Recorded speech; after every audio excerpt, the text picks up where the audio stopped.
پښتو زمونږ مور د مونږ ټول د دې بچیان یو. پښتو زمونږ ایمان دی مونږ نښې د ایمان یو. پښتو زمونږ آیین دی هغه څوک چې بې پښتو دی واجب د هغوی مرګ دی بند په بند د غوڅېدو دی. بسم الله الرحمن الرحیم. السلام علیکم. د روحستان ټي وي کتونکو، نن موږ د ستر استاد محترم دوست محمد بهر صاحب سره د هغوی په ټاټوبي کې ناست یو. د هغوی نه د هغوی د ژوند په اړه او د فن په اړه څه معلومات تر تاسو شریکو. دوست محمد د هغوی نوم دی تخلص بهر دی. د والد محترم نوم یې صالح محمد دی. پیدایش د فروری په 3 نیټه په 1994 کې د مندني اساره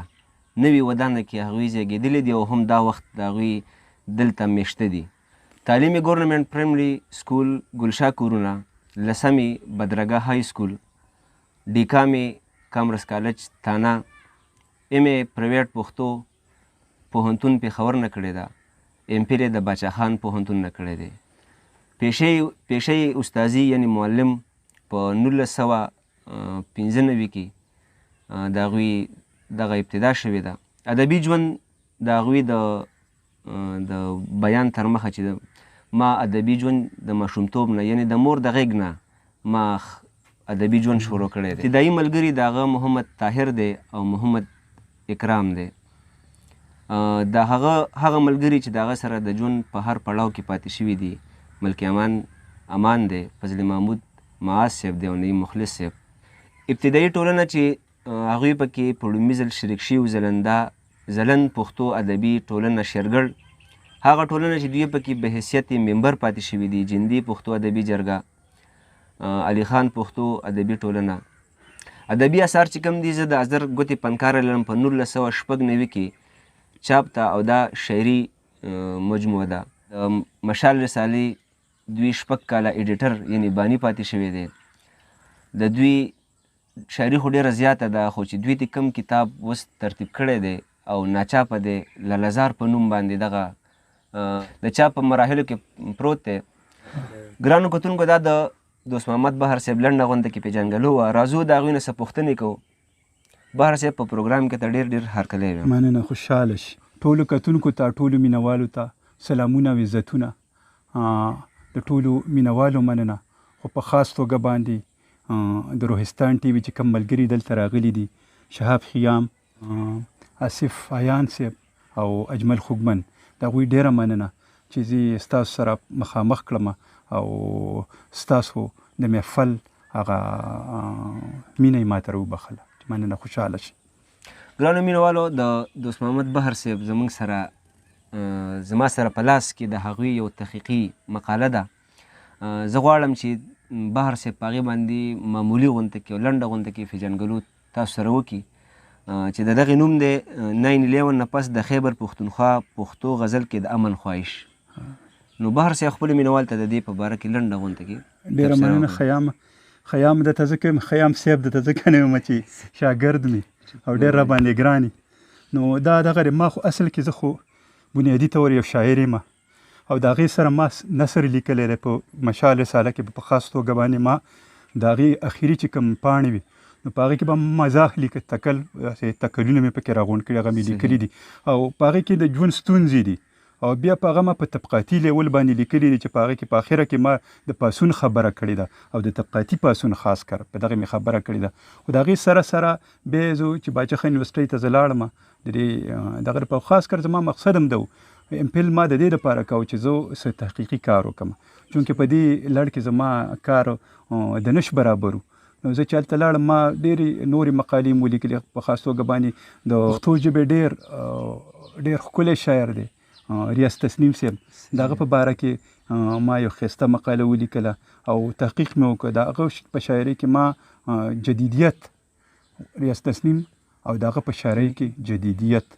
نو دا په هغې باندې ما کار وکړو. دغې سره سره ما په لینګویسټیک کې چې پښتو یوه صوتي ژبه ده په دغې باندې یو مقاله ولیکله او داسې نور بلا مقالې مې ولیکله. بیا په آخره کې چې ما ته کوم تیسیس کوم ټاپک میلاو شو هغه د 9/11 نه پس د خیبر پښتونخوا په پښتو غزل کې د امن خواهش. خو دا داسې ساده ټاپک نه و چې ګنې صرف ما په دغه غزل کې د امن خواهش لټولی دی. بلکې په دغه کې وروسته په دې باندې که خیر خبره هم کوو په دغه کې تاریخ هم دی په دغه کې ادب هم دی د ادب تاریخ هم دی پکې زاړه شاعران هم پکې دي نوي شاعران هم پکې دي او نور هم پکې بلها شیان دي زما خپل فکرونه هم په دغه کې شته ډېر زیات او ډېر زیات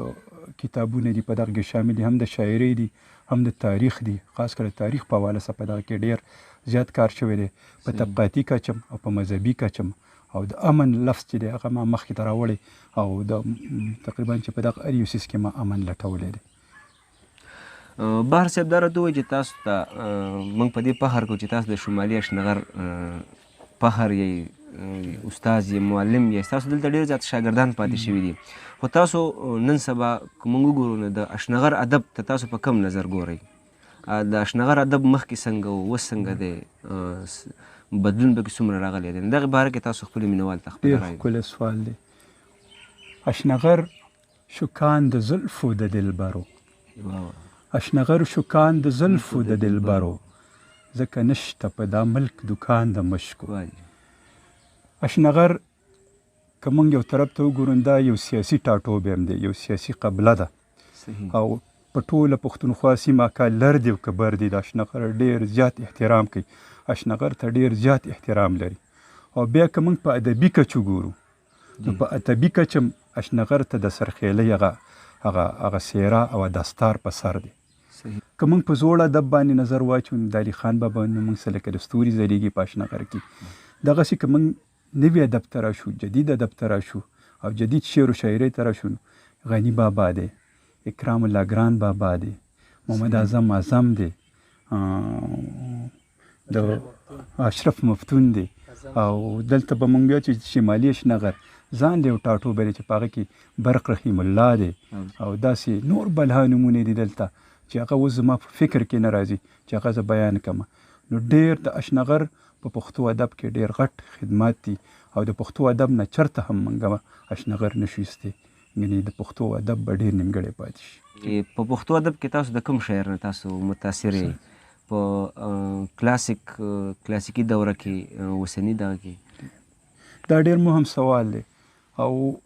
د سړي د شخصیت د هغه د قد اندازه موږ د دې نه لګولی شو چې هغه د کومو خلکو نه متاثره دی واړه خلک د وړو خلکو ته نه متاثر غټ خلک د غټ خلکو نه متاثر په شاعرۍ کې زه د تاثر اهمیت هم ډېر کم ګڼم شاعري یو داسې خدادا صلاحیت دی چې دا په انسان کې دننه وي دا صلاحیت په ده کې دننه بیا علم ایجوکیشن او د چاپیر مشاهده دغه څیز پالش کوي او مخې ته یې راوړي اوسو د نړۍ ادب دی او بیا خاص توګه د خپلې مورنۍ ژبې ادب دی نو موږ د نړۍ د ادیبانو نه د شاعرانو نه هم متاثره کیږو خو بیا د ټول نه زیات تاثر موږ د خپلو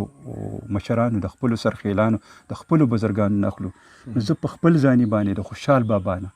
ډېر زیات متاثر هم په ما باندې ډېر ګران دي او زما دغسې یو داسې روحاني تړون دی چې د خوشحال بابا کتاب زما سره پروت وي چې زما زړه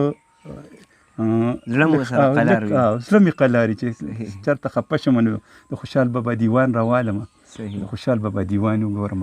یو شعر وګورم یو غزل وګورم دوه غزلې وګورم درته مې ډېر سکون میلاو شي خوشحال بابا زما د پښتو ژبې خوښ شاعر دی زمونږ په وجود د غریبۍ دومره داغونه د هسې بدرنګي مو خپل قیمت ته نه پرېږدي د بحر بې دخلي د جانان د کلي وکړه رقیب یې لکه خان هغه مالت ته نه پرېږدي ګرانو مینوالو سوالونه خو ډېر دي خو راځو د بحر صاحب نه یو خوږ کلام اورو بیا مخکې په وړاندې ځو ډېره مننه خوشحاله اوسئ ګرانو مینوالو ته یو غزل ډالۍ دی ارشاد داسې پوره یې پیدا کړي په هر څه پښتانه داسې پوره یې پیدا کړي په هر څه پښتانه خدای له هر چا نه تللي دي درانه پښتانه او چې د علم څوکه ختلې د اسمان په پلو چې د علم څوکه ختلې د اسمان په پلو ووایه پاس اسمان ته تلی شي او که نه پښتانه او اوږدې اوږدې جرړې تلي دي تر ومې ځمکې اوږدې اوږدې جرړې تلي دي تر ومې ځمکې څوک به راوباسي له سټې نه زاړه پښتانه اوږدې اوږدې جرړې تلي دي تر ومې ځمکې څوک به راوباسي له سټې نه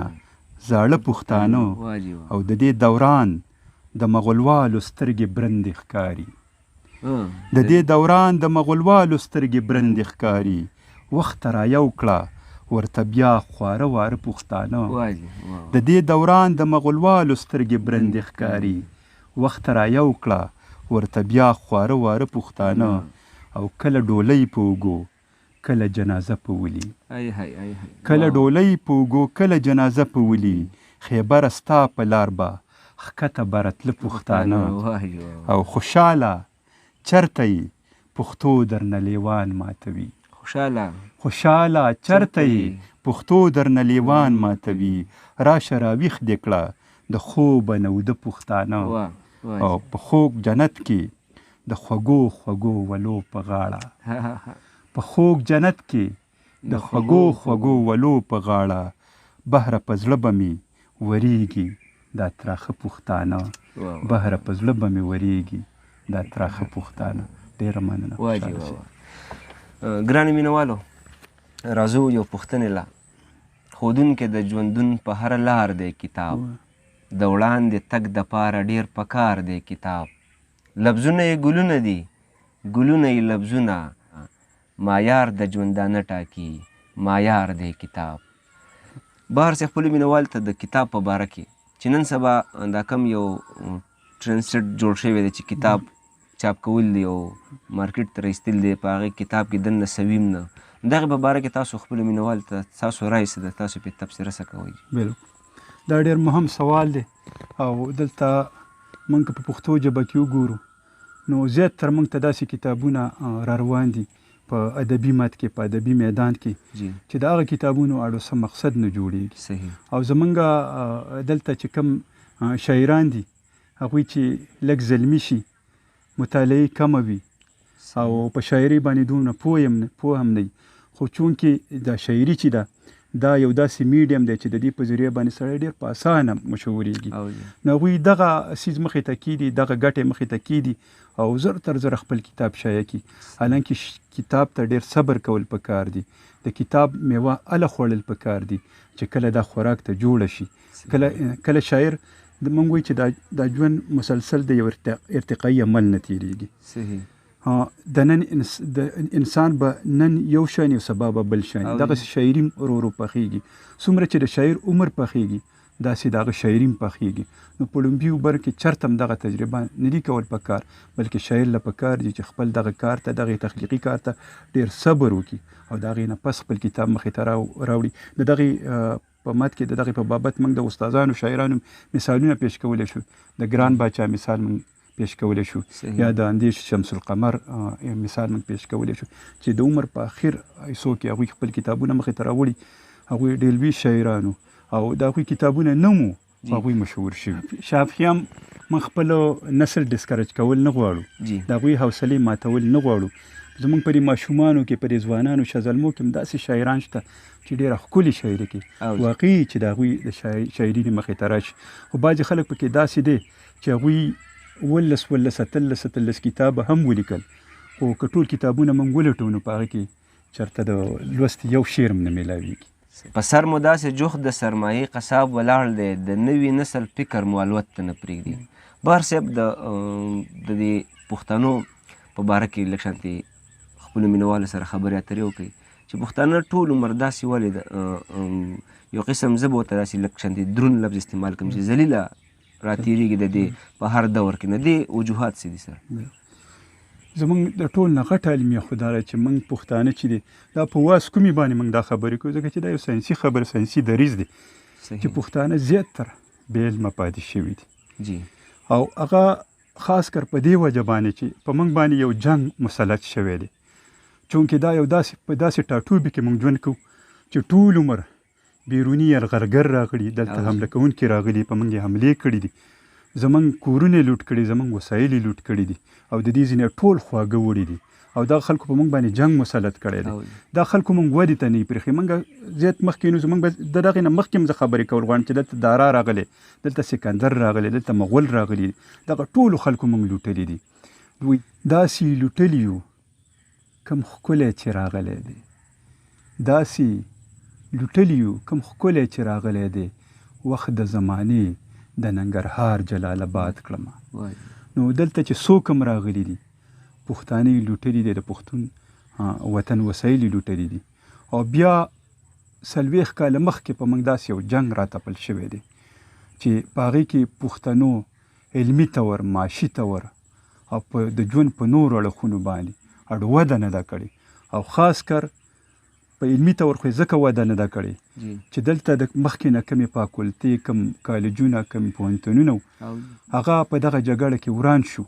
او بیا له هغه هڅې نه دي شوي چې هغه پوهنتونونه واپس جوړ شي. اوس څو کاله کېږي چې زموږ په دې پښتونخوا کې په دغه لیول باندې څه ډېر کار وشو، پوهنتونونه جوړ شو، د هغې ثمره هم را روانه ده، د هغې خواږه هم را روان دي. خو زموږ د ټول نه غټه المیه دا ده چې پښتانه د علم نه لرې پاتې شوي دي، پښتانه د علم نه لرې پاتې کړی شوي دي، د یو سازش لاندې دغه کار شوی دی. دغه وجه زموږ دا ده چې موږ ټیک شو. ملغلرې ستا خبرې ملغلرې په نصیب د بختورې ستا خبرې. راځو مینوالو د بهر صاحب نه یو خوږ کلام اورو. چې پکې ډېرو دښمنان د ژوندانه جانانه، چې پکې ډېرو دښمنان د ژوندانه جانانه، مونږ په داسې خاریه کې ژوند کوه جانانه. او بیا را تیر شوی یم د مینې په سپېڅلي سلي، بیا را تیر شوی یم د مینې په سپېڅلي سلي، بیا دې یادونه کوي خولې زما د زړه جانانه. او خواږه خواږه به درته خود ګوري دا ټوله دنیا، خواږه به درته خود ګوري دا ټوله دنیا، خدای چې دې ایښي دي په سترګو کې خواږه جانانه. او دلته د مینې فصل کله ټوکېده جانانه، دلته د مینې فصل کله ټوکېده جانانه، داسې د کرکې بارانونه ورېده جانانه. او تورې مچۍ دي، تورې سترګې، مخ دې خوږ ګبین دی، تورې مچۍ دي، تورې سترګې، مخ دې خوږ ګبین دی، لشې لشې دي دا لاشه باڼه جانانه. او چې یې راوړې خوشبويي ده پکې ستا د غېږې، چې یې راوړې خوشبويي ده پکې ستا د غېږې، بهر په خپله غېږ کې ځکه زنګېده جانانه. چې پکې ډېرو دښمنان د ژوندانه جانانه، مونږ په داسې خاریه کې ژوند کاوه جانانه. ډېره مننه، خوشحاله شي. ګرانو مینهوالو، دا و دوست محمد بهر صاحب چې ګټورې خبرې هم ترې واورېدې، خوږ کلامونه هم ترې واورېدل. هیله لرو چې دا به ستاسو خوښ شوی وي. تر بل پروګرام پورې موږ له اجازت راکوئ. د الله په امان. مننه، خوشحاله شي.